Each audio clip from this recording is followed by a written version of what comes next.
that is using the uniform to shoot comedy that is against the law. I urge you to do the same and bring those little boys, Fulani herdsmen in the northern part of Nigeria. They are not in the south anymore. They can't put on this uniform in the south and they make it away with it. We don't compromise. We hit the rock in the south Nigeria. We don't care where you are from. You are my child. You commit any crime, we are going to deal with you mercilessly. That is how we are in the north, in the south of Nigeria. Not like not that they cover back things, they do back things, they run back things, they compromise. When your brother commit crime, you can't bring it out. You can't push it out. You bring it in to cover his or her mess. We are not like that in the south. The way you bring this guy out, I urge you also to bring this idiot, those idiots using military uniform to rear cows, using military to kidnap, using the military uniform to do all sorts of things in the northern part of Nigeria. I urge you people to still bring them out. I know what I'm saying. If you like, you see my video, you say, well, wait till this idiot they talk. Yes, the idiot is saying that those guys using the military uniform, the army uniform, to rear cow, to kidnap people, to parade online, they still have the guts. That they are telling the Nigerian security that they can't do anything. They are telling the Nigerian army that the Nigerian army cannot do anything. They have the guts to wear the uniform with their rifles, with their weapon, posting it on social media. Which means they are telling the security that you cannot do anything. I'm so ashamed of Nigerian army. I'm so ashamed of Nigerian Navy. I'm so ashamed of Nigerian Air Force. I'm so ashamed of the police. But the police can just, a commoner, can just be embarrassing people in the south Nigeria. Why? There are people that they're supposed to attack in the northern part of Nigeria. They are not doing anything. Stop aside. You will embarrass. You will embarrass. I am idiot. I know you people will come to my comment section and say, who is this idiot? What is he saying?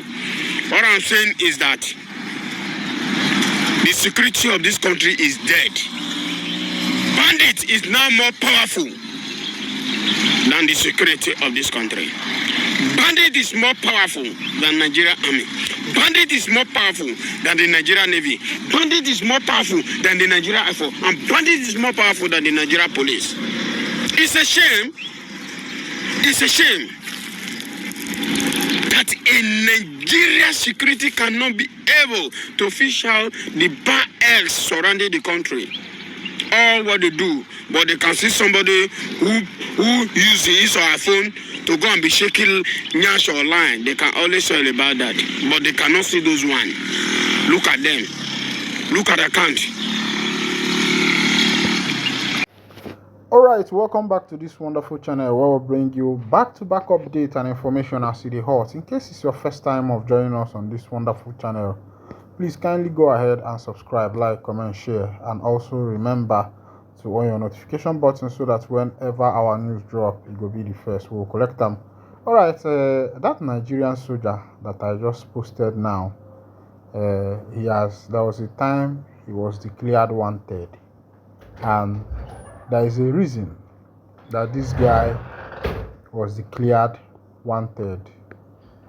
Many of you will agree with me that the kind of government that is being run in Nigeria now is an autocratic government or an authoritarian government.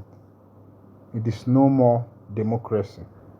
Even though the constitution says democracy, but those in the echelon of power, those in the corridors of power, are taking it to somewhere else. It is no more democracy that we used to know. Now, if you say anything against the government, you will be hunted, you will be wanted, you will be searched for, and when you are caught, you will be dealt with. We are told in school that every government is open to criticism, but the criticism must be constructive one. And now we cannot even criticize our government. People cannot even say their mind how it is. If you say so and you are caught, you might go in for it. If you try saying anything, you might go in for it, both in the state level, both in the local level, both in the federal level. Everybody has become a boss. And the question I want to ask is this actually the democracy that the politicians promise the people? Democracy is supposed to be the government of the people by the people. For example, when the president assumed office, the first thing the president did was to declare no more fuel subsidy. Now, my question was, has he properly sat down to check these things? You just came in, you declare fuel subsidy. You have not entered into office. You have not even, you have not even stayed your first 100 days in office. You have not even looked at the past, government files, their registers, their files, their archive to see what is there in reserve, what they have done and what they have not done, their protocols and their procedures. I was kind of wondering, what kind of government is this? They said they want to hit the ground and start running. Hitting the ground and start running without, first of all, finding a direction. That means that when you are running with a direction, without a direction, you can equally end inside the bush. You can equally end inside the lagoon. You can equally end inside a pit or anywhere.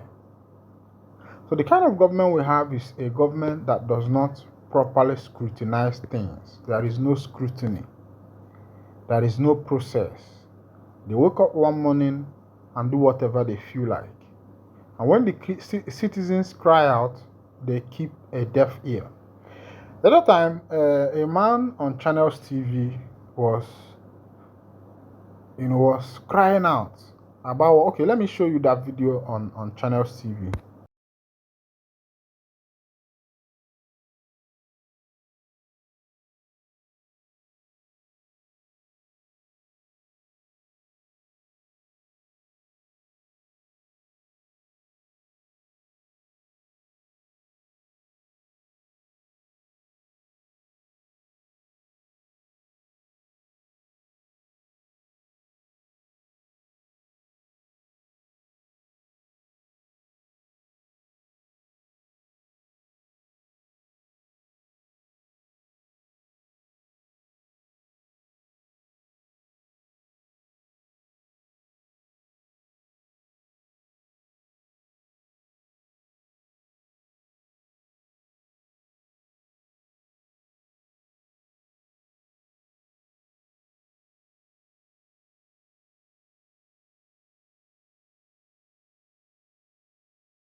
is my final word tonight. And it's going to be majorly to Mr. President, President Bola Tinubu. 2 years are gone. Half of your constitutional mandate spent navigating the stormy waters of reform, resistance, and rising hardship. You came to office promising a renewed hope agenda, telling Nigerians that the pain would be temporary, like that of a childbirth, and that joy would follow. But 2 years in, the cries have grown perhaps louder, and many now wonder, when will the joy come? Inflation surged, food inflation went to an all-time height, transport costs were tripled, and the average Nigerian now spends more of their income just to eat, as if they are lucky. Petrol is hovering over 700 naira per litre, and electricity tariffs have risen even as supply is still very erratic. And yet, the Nigerian people, resilient, loyal, enduring, have held on. But holding on cannot be the national plan. You promised to lift millions out of poverty, create thousands of digital jobs in 24 months, and double power generation. These were not poetic aspirations. They were campaign commitments. Mr. President, time is not on your side. You have just 12 months before the political season begins to whisper again. If ever there was a time to show the fruits of sacrifice, it is now. You are the president of both your lovers and your loudest critics, the hopefuls who sang your name at the polls and the skeptics who prayed you will fail. But leadership demands maturity of mind and empathy of heart. You now preside over a fractured but hopeful nation. Good people, bad politics, and an ugly economy.